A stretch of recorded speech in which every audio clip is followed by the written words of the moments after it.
அஸ்ஸலாமு அலைக்கும்.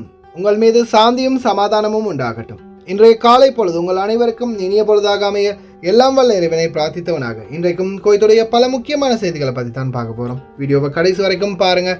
தெரியாத நண்பர்களுக்கும் மறக்காமல் ஷேர் பண்ணுங்கள். வீடியோ பிடிச்சிருந்தா ஒரு லைக் பண்ணுங்கள், சப்ஸ்கிரைப் பண்ணுங்கள், தொடர்ந்தும் சப்போர்ட் பண்ணுங்கள். கோயத்துடைய தினார் மதிப்பு உள்ளதா பார்த்துடலாம். இலங்கைக்கான ரூபாயில் ஒரு தினாரின் மதிப்பு 974 ரூபாய் 659 உள்ளது. இந்தியாவின் ரூபாயில் ஒரு தினாரின் மதிப்பு 270 ரூபாய் 51 உள்ளது. இது அல்முல்லா எக்ஸ்சேஞ்சுடைய அப்ளிகேஷன் ஆன்லைன் ரேட் ஆகும்.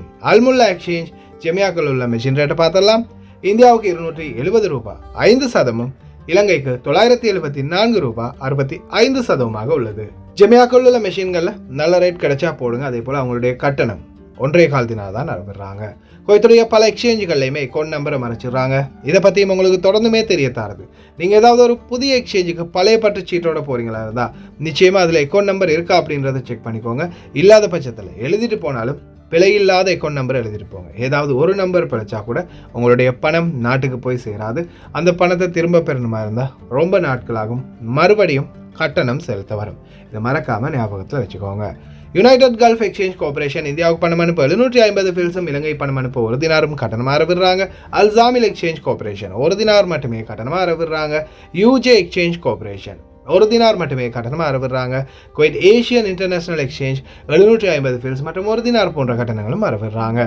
குவைத்தில் அல்நாதா, ஏஆர்ஒய், அமான் எக்ஸ்சேஞ்ச், யூஜே, அல்சாமில் Ansari exchange, Lulu exchange, Joyalukkas, KP, UAE, Oman exchange, Bahrain exchange, BEC, Wall Street exchange, இது போன்ற இன்னும் பல எக்ஸ்சேஞ்சுகள் இருக்குது.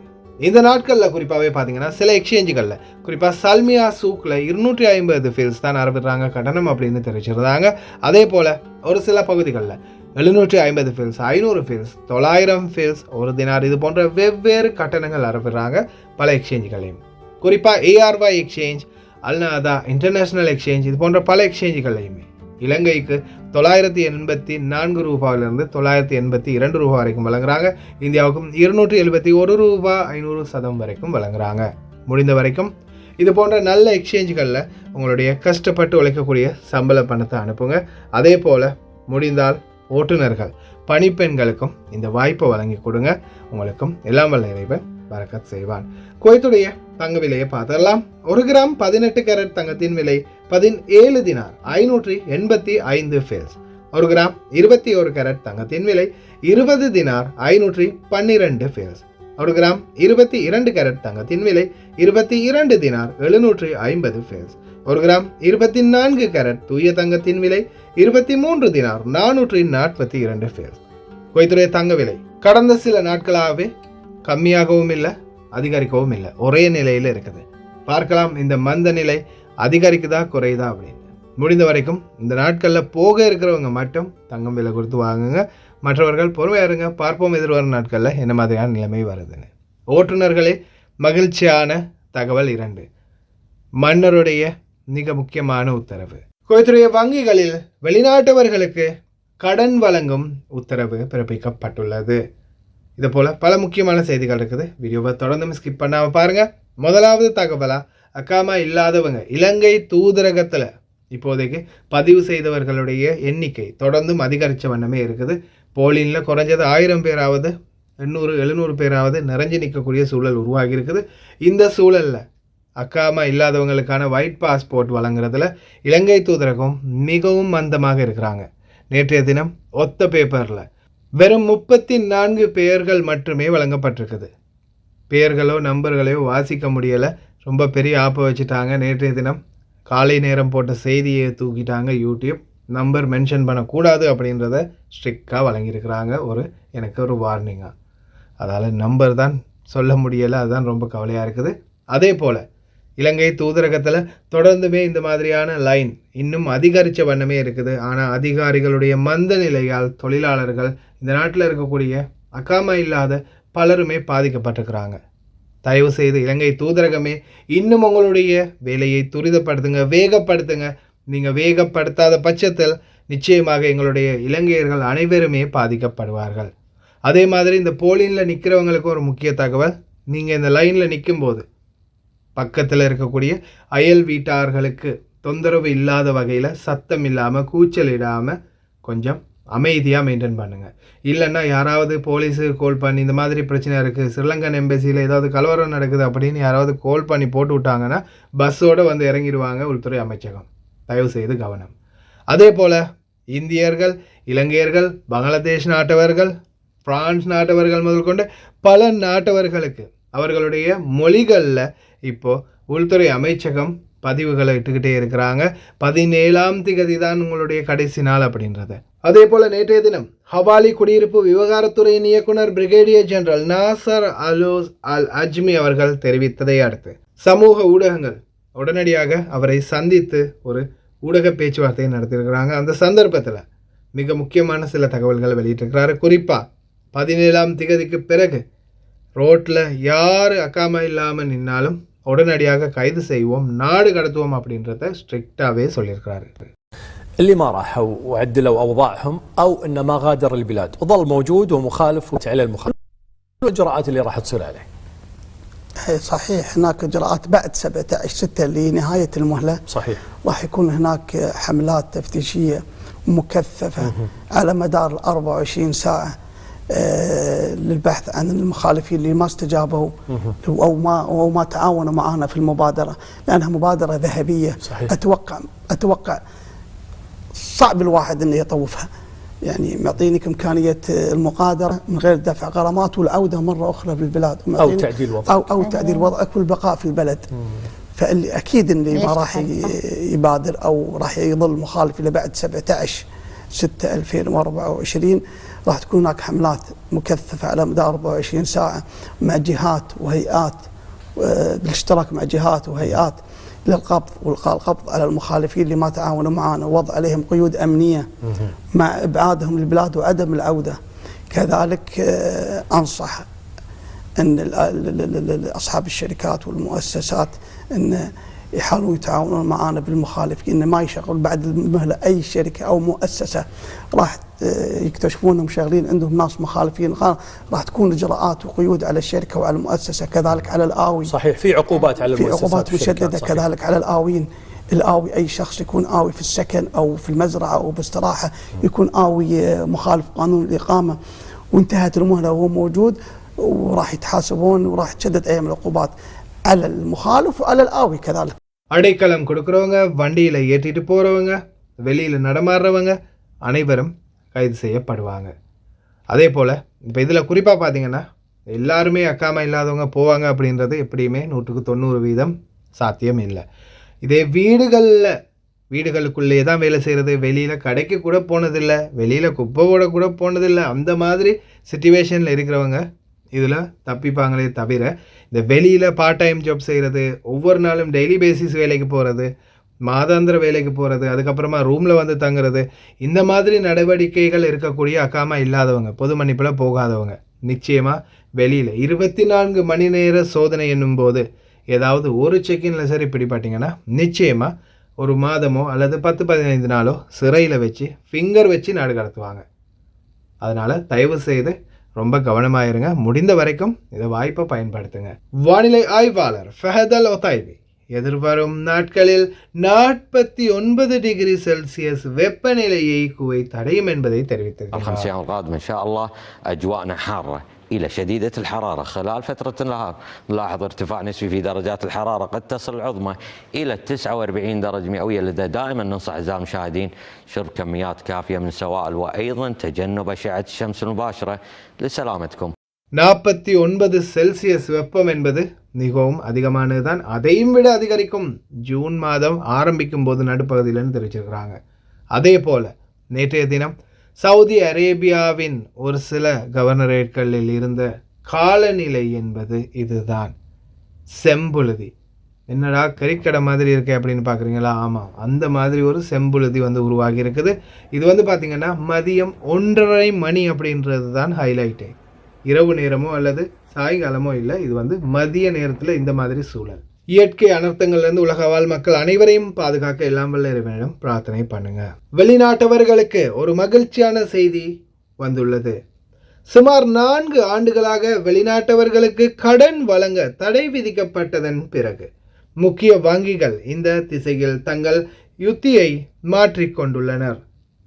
அரசு நிறுவனங்களில் பணிபுரியும் மற்றும் 250 தினார்களில் தொடங்கி சம்பளம் பெறும் வெளிநாட்டு வாடிக்கையாளர்களின் கடன் வழங்கும் திறன் அமைக்கப்பட்டுள்ளது. தனியார் துறைகளில் ஊழியர்களை பொறுத்தவரை அவர்களின் சம்பளம் 500 தினார்களுக்கு குறைவாக இருக்கக்கூடாது. அரச துறைகளில் பணியாற்றக்கூடியவங்க 250 தினார் சம்பளம் எடுக்கிறவங்களா இருந்தாலே போதும் அவங்களுக்கு லோன் எடுக்க முடியும். அதே மாதிரி கவர்மெண்ட் செக்டாரில் இல்லாமல் ப்ரைவேட் செக்டார்களில் வேலை செய்யக்கூடியவங்க, தனியார் துறைகளில் வேலை செய்யக்கூடியவங்களுக்கு 500 தினார் சம்பளம் இருக்கக்கூடிய சம்பள சர்டிஃபிகேட் மட்டும் சம்பளம் உங்களுடைய அக்கௌண்ட்டுக்கு விழணும். அதுக்காக நீங்கள் 500 தினார் சம்பளம் போட்டு பேப்பர் ரெடி பண்ணிட்டு போய் லோன் எடுக்க முடியாது. அவங்க மாதாந்திர சம்பளம் அந்த பேங்க்கில் அக்கௌண்ட்டில் ரிசீவ் ஆகணும். அப்படி இருந்தால் மட்டும்தான் லோன் எடுக்க முடியும். ஞாபகத்தில் வச்சுக்கோங்க. ஃபோர்ஜரி பண்ணுற வேலைகள்லாம் பண்ண போயிடாதீங்க. லோனுக்காக கடைசியில் பெரிய பிரச்சனையில் மாட்டிக்குவீங்க. குறைந்தது 10,000 20,000 தினார் வரைக்கும் உங்களுக்கும் லோன் எடுத்துக்கொள்ள முடியும். அதே போல் அதிக சம்பளம் வாங்கக்கூடியவங்க, அதிக காலமாக இங்கே இருக்கிறவங்கன்னா அதுக்கு மேலேயும் நீங்கள் லோனுக்கு ட்ரை பண்ணலாம். அதே போல் இன்னொரு மிக முக்கியமான விடயம் என்னென்னு பார்த்தீங்கன்னா, காதிம் தொழிலாளர்கள். காதிம் தொழிலாளர்களுக்கு ஆரம்பத்திலே சமூக ஆர்வலர்கள் நிறைய பேர் தெரிவிச்சிருந்தாங்க அவங்களுக்கும் பேங்க் கார்டு மூலம் சம்பளம் வழங்குகிற திட்டத்தை கொண்டு வரணும் அப்படின்னு. நிச்சயமாக அவங்களுக்கும் இதே மாதிரியான ஒரு சந்தர்ப்பம் கிடைத்தால் நிச்சயமாக காதிம் தொழிலாளர்கள் 250 தினார் சம்பளம் எடுக்கக்கூடிய நிறைய பேர் இருக்கிறாங்க. ஒரு 200 தினார் சம்பளம் எடுக்கிறவங்களாக இருந்தால் கூட அவங்களுக்கும் லோன் ட்ரை பண்ணக்கூடிய வாய்ப்பு கிடைக்கும். பார்க்கலாம் எதிர்வரும் நாட்களில் இந்த காதிம் தொழிலாளர்களுக்கு ஏதாவது ஒரு நன்மையான தகவல் வெளிவருதா அப்படின்னு. குவைத்துடைய அதிமேதக பிரதமர் ஷேக் அகமது அப்துல்லா அல் சபா அவர்களின் தலைமையில் சிவில் சர்வீஸ் பியூரோ சிவில் சேவை கவுன்சில் அமைக்க அமீரி ஆணை பிறப்பித்துள்ளது. மன்னரின் உத்தரவு. அரசாங்க உத்தரவுகள் 100 நாள் திட்டத்தில் தெளிவான தீவிரத்தை பிரதிபலிக்கின்றன. புதிய குவைத் தொலைநோக்கு பார்வை 2035ஆம் ஆண்டுக்கான வளர்ச்சி திட்டங்களில் நீரை நகர்த்துவதற்கும் அமைச்சர்கள் குழு அரசு அதிகாரிகளுக்கு பச்சை கொடி காட்டியது. பொது வருவாயை உருவாக்கும் குடிமக்களுக்கு ஆர்வமுள்ள மற்றும் அரசாங்கத்திடமிருந்து அவர்களின் அபிலாஷைகளை பூர்த்தி செய்ய திட்டங்கள் திட்டமிடல்கள் பட்டியல் முதலிடத்தில் உள்ளன. எதிர்வரும் காலங்களில் ஓட்டுநர்களே நமக்கு நிம்மதியான சூழல் விரைவிலே உருவாகும். குவைத்தின் 6 கவர்னரேட்டுகளிலும் 12 சாலை பராமரிப்பு ஒப்பந்தங்கள் வழங்கப்பட்டன. இதோ புதுப்பொலிவுடன் காட்சியளிக்கும் கைரோ ஸ்ட்ரீட். اليوم ولله الحمد هيئة الطرق افتتحت أحد الأنفاق الجديدة في مشروع تطوير شارع القاهرة. هذا النفق يقع أسفل طريق الدائر الثاني بين المناطق الدعية والدسمة والمنصورية والقادسية. النفق يتكون من 3 حارات باتجاه مدينة الكويت، وقريبا سيتم افتتاح الاتجاه المعاكس لنفس النفق ضمن مشروع تطوير شارع القاهرة اللي يشمل على تطوير 7 كيلومترات من الطرق، منها 3 أنفاق و5 جسور على مستوى سطح الأرض، وبالإضافة إلى جسر التفاف عكسي علوي و23 محطة للباصات و7 جسور للمشاة. அதேபோல பொதுப்பணி அமைச்சகம் குவைத்தில் தெரு மற்றும் சாலை பராமரிப்பு திட்டங்கள் தொடர்பான 12 ஒப்பந்தங்களை வழங்குவதன் மூலம் சாலைகள் மற்றும் தெருக்களின் பழுது மற்றும் பராமரிப்புகளை விரைவில் மேற்கொள்ளும் என்பதை தெரிவித்துள்ளது. மன்னருடைய ஆட்சி, மன்னருடைய உத்தரவு. மாஷா அல்லாஹ் தபாரக்கர் ரஹ்மான். அல்லாஹ் யஹ்ஃபதுக்கும் யா ஜமா. அமீருல் பிலாத் ஷேக் மிஷால் அஹமத் அல் ஜாபர் அல் சபா ஹஃபிதஹுல்லாஹ் வரா. அல்லாஹ் யத்திகல் ஆஃபி. அல்லாஹ் யத்தவல் உமர் மஷ்கூரின் மத்கஸர் மின்கில் சாய்க்ன தாப்னவா ஆச்சித். உண்மைக்குமே சொல்ல போனால் ரொம்பவும் வேதனைப்பட்டு கொண்டிருக்கிறதே ஓட்டுநர்கள் தான். சம்பளங்கள் தொடர்ந்துமே பறி போயிட்டு இருக்குது இந்த ரோடுகளால். இன்ஷா அல்லாஹ் விரைவிலே அனைத்தும் சரியாகட்டும். அதே போல் தொலைபேசியை தவறாக பயன்படுத்தியதற்காகவும் சவுதி உள்துறை அமைச்சரை அவமதித்ததற்காகவும் 2000 தினார் அபராதத்துடன் அவர் விடுவிக்கப்பட்டுள்ளார். இந்த செய்தி பார்த்தீங்கன்னா இந்த நபர் இந்த செயலை செய்தார், அவருக்கு இந்த மாதிரி அபராதம் விதிச்சாங்க, தண்டனை வழங்கினாங்க அப்படின்ற செய்தி ரொம்ப தீயா பரவிச்சு நேற்றைய தினம் பல செய்தி ஊடகங்கள்ல.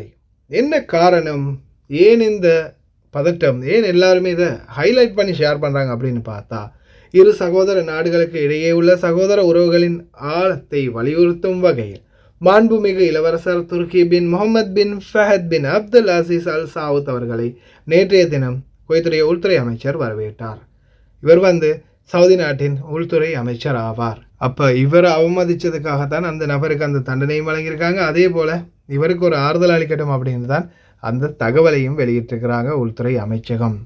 அதே போல் குவைத்துடைய பல பகுதிகளிலையும் தீவிரமான பாதுகாப்பு பிரச்சாரத்தை மேற்கொண்டு வரும் உள்துறை அமைச்சகம் மற்றும் கிரிமினல் செக்யூரிட்டி பணத்துக்கு ஈடாக மருத்துவ பதிவுகளை பொய்யாக்கியதாக குற்றம் சாட்டப்பட்ட ஒரு நபர் கைது செய்யப்பட்டுள்ளார். நோய் விடுப்பு ஷிக் லீவ் கொடுத்ததுக்காக கைது செய்யப்பட்டிருக்கிறாங்க. இன்னொரு நபர் நாட்டுக்கு வெளியே இருப்பதாகவும் தெரிவிச்சிருக்கிறாங்க. அதிரடியாக கைது. தயவு செய்து ரொம்ப கவனம், உங்களுடைய அதிகாரங்களை துஷ்பிரயோகம் பண்ணாதீங்க. மக்கள் பிரதிநிதிகள் பாராளுமன்றத்தில் சட்டசபையில் ஒன்று கூட முடியாததால் பல நாட்டு பிரச்சனைகளை எடுத்துக்கொண்டு பல கூட்டங்களில் ஒன்று கூடி தங்களுடைய கோஷங்களை இட்டு வருகின்றார்கள். தூதரக அதிகாரிகள் சம்பந்தப்பட்ட சில கோஷங்கள் இப்போது எழும்பப்பட்டுள்ளது. نحن دولة تمتلك برلمان وديمقراطية. المسألة مو مسألة في ساحة الإرادة. هذه السفيرة إذا تم اعتماد أوراقها أعلن استجوابي لوزير الخارجية.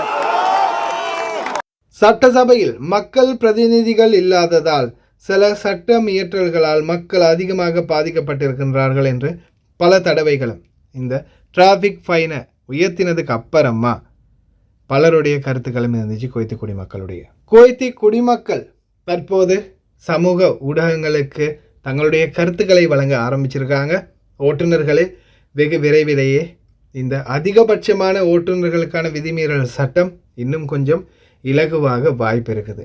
அதில் குறிப்பாக குவைத்தி குடிமக்கள் குழந்தைகளை ஜெயிலில் போடாதீங்க, அபராதம் விதிங்க, ஆனால் அபராதம் எங்களுடைய சம்பளங்களுக்கு கட்டுப்படியாகக்கூடிய அளவுக்கு விதிங்க. அதே போல் அதில் ஒரு சில இப்போ இந்த வீடியோ நீங்கள் முன்னாடி வரக்கூடிய வீடியோ பாருங்கள். ஒரு குவைத்தி பெண்மணி வெளிநாட்டவர்கள் அதை சாய்க் ஹிந்தி சுனுசோய் இந்த மாதிரி நிறைய விடயங்களை பற்றி வெளிநாட்டவர்களையும் வீட்டு தொழிலாளர்கள் வெளியில் வண்டி ஓட்டுறவங்க வெளிநாட்டவர்களையும் சார்ந்து பேசியிருக்கிறாங்க. அதனால் அல்ஹம்துலில்லாஹ் இன்ஷா அல்லாஹ் எதிர்வரும் நாட்களில் குவைத்தி குடிமக்கள் இது ரொம்ப அதிகமாக இருக்குது அப்படின்ற கோஷங்களை இடும்போது நிச்சயமாக அரசாங்கம் இதை கம்மி பண்ணுறதுக்கு வாய்ப்பு இருக்குது. இந்த சட்டம் எதிர்வரும் ஞாயிற்றுக்கிழமைக்குள் அமுலுக்கு வரும் அப்படின்றது தான் பொது போக்குவரத்து துறை தெரிவிச்சிருந்தாங்க. அந்த சட்டம் அமுலுக்கு வாரத்துக்கு முன்னாடி மக்களுடைய இந்த கருத்துக்கள் வெளிப்பட்டு அமீரின் உத்தரவு கொஞ்சம் மாற்றி அமைச்சாங்கன்னா இன்ஷா அல்லாஹ் நல்லா இருக்கும். அப்படி இல்லாத பட்சத்தில் 300 தினார் மொபைல் ஃபோன் பாவிச்சா மட்டும் கையில் வச்சுருந்தால் வேகமாக ஓட்டினா 500 தினார், குடிபோதையில் வண்டி ஓட்டினா 3000 தினார் அல்லது 3 வருட சிறை. சீட் பெல்ட் போடலைன்னா 75 தினார். குழந்தைகள் ஜன்னலுக்கு வெளியால் எட்டி பார்த்தாங்கன்னா 200 தினார். இந்த மாதிரி சட்டம் வந்துச்சுன்னா ரொம்ப கடுமையாக பாதிக்கப்பட்டு போவாங்க மக்கள். عربي தெரிஞ்சவங்க மேடம் பேசுறத கேளுங்க. شايفه ان الحلول الوسط افضل، بمعنى ان لا هو مبالغه في المبلغ ولا هو تقصير في المبلغ. بعدين لازم يكون عند كل اشاره مرور يكون فيها دوريه، بحيث ان لا يصير تجاوزات، في ناس تمشي وتعدي وتصورها الكاميرا وتعدي بالواسطات. لا، نبي النظام يطبق بالضبط بحيث ان لا مبالغه فيه ولا يكون المبلغ البسيط 50 دينار ولا 300 دينار، يكون حل وسط 150 مثلا، بس طبعا بدون الحبس، لان مهما كان عيالنا ما نرضى عليهم. في حالات ساعات تصير ضرورية، مثل حالات مراجعة مستشفى، حالات إمرجنسي، في ناس تضطر أن تطوف بدون تعمد، بس ما يقدر يثبت هذا الشيء إلا إذا كان مثلا في مجال أنه يعطيهم ورقة إثبات أنه كان عنده مراجعة وعنده ظرف طارئ، بس هم هذا ياخذ وقت، وإذا في حبس هم راح يصير موجود في الحبس فما يقدر يطلع عشان يثبت لهم الموضوع. فمعناته أنه يكون في حلول وسط، المبلغ يكون أقل من 300 وأقل من 500، لأن مبلغ حيل عود. ميزانية المواطن العادي ما يقدر يدفع هذا المبلغ. يعني صراحة ممكن يكون أحيانا التاكسي تمام التكاسي، واحيانا للشباب اللي يكونون اعمارهم اقل من 20 سنه حاطين في بالهم ان عندي اهلي وهم اللي يدفعوا لي وهم اللي يشيلوني، فهذا السر. انا عندي المبلغ حيل عود حرام. ولي امر اذا عنده مثلا اكثر من طفل وبيدفع اكثر من 500 او اكثر من 300، لا، الاب هني اول راح ينضم. واحيانا في ناس عايشه بدون اب، يعني الام هي المعيله لهذه الاسره، معاشها وين بيكفي تدفع حق عيالها وتدفع المبالغ؟ ليش انا لازم اسوي كسور الاشارات بالمبالغ؟ ليش ما اسوي توعيه للشعب نفسه نفسه المجتمع نفسه، بحيث ان انا ككويتي وكوافد وكأي عمالة موجودة هي اللي تحترم. لما تحترم الكل راح يحترمك، صح ولا لا؟ اذا عيال الديرة ما يلتزمون فاكيد الوافد او اي شخص عامل جاي هم هذا راح يخالف. في اماكن ما فيها دوريات، في اماكن ما فيها كاميرات، الكل راح يخالف. طيب انا الحين سويت اللي مسكين ملتزم وشويه طاف مثلا صفرة ومسكت الاشاره ب 300 500 دينار، وايضا هذاك اللي بالشوارع الصغيره اللي ما فيها كاميرات ومشى، فاني انا راح احتر. مو بس اشاره، انا شفت لفات غلط، يعني لفه المفروض تكون عكس وهو قاعد يروح العكس الاتجاه، وهندي سايق طقت له هرن لان انا مسك بريك لف وهي لفها قدام، يعني هو عايزاني شويه يروح قدام عشان يلف، فانا هذا من بيخالفه؟ أنا مضطر إني أصور كل دقيقة السيارات وأرقامهم عشان أبعثهم للدورية. لا، أنا شكلي مو شغلي أكون دورية صراحة. التوعية أول شيء، توعية الأهل، توعية العيال، حب الوطن. إذا أنا أحب ديرتي لازم ألتزم فيها، أنا أكون قدوة في مكاني. أنا لما أكون برا أكون قدوة، لأن يا أديب يا غريب كن أديب، فما بالش لما أكون في ديرتي مفروض أكون أنا مثال حلو. படித்தவன் தான்ப்பா அப்படின்ற மாதிரி சும்மா பாயிண்ட்டாக எடுத்து பேசுகிறாங்க. இதில் குறிப்பாக என்ன பார்த்தீங்கன்னா, சில இடங்களில் விதிமீறல்கள் நடக்குது. அந்த விதிமீறல்கள் அந்த இடத்துல நடக்குதுன்னும் போது கேமரா வச்சு நடக்குது, எது வச்சாலும் நடக்குது அப்படின்னா நிச்சயமாக ரெஜுல் அதிகாரிகள் அந்த இடத்துல வந்து நின்னே ஆகணும். அதிகாரிகளை அதிகரிக்கணும். அந்த மாதிரி இடங்களில் விதிமீறல்களை தடுக்கிறதுக்கு நிச்சயமாக அதிகார மட்டங்கள்லேருந்து அதிகாரிகள் ப்ரெஷர் கொடுத்தே ஆகணும். விதிமீறல்கள் நடக்குது தான், ஆனால் அதை கட்டுப்படுத்தக்கூடிய பவர் அதிகாரிகளுடைய கைகளில் இருக்குது. அபராதம் போடுறதாலேயோ கேமராக்களை நிறுவுறதாலேயோ மட்டும் இந்த விதிமீறல்களை தடுக்க முடியாது. அதே போல் எங்களுடைய குழந்தைகளை ஜெயிலில் போடாதீங்க. அதே போல் இந்த மாதிரி நீங்கள் அபராதம் விதிக்கிறதால எங்களுக்கு இருக்கிற சம்பளத்தில் இந்த அபராதம் கட்டுறதுக்கே எங்களுக்கு சரியாக இருக்கும். அதே மாதிரி அஜானப் வெளிநாட்டவர்களை பற்றியும் பேசியிருக்கிறாங்க.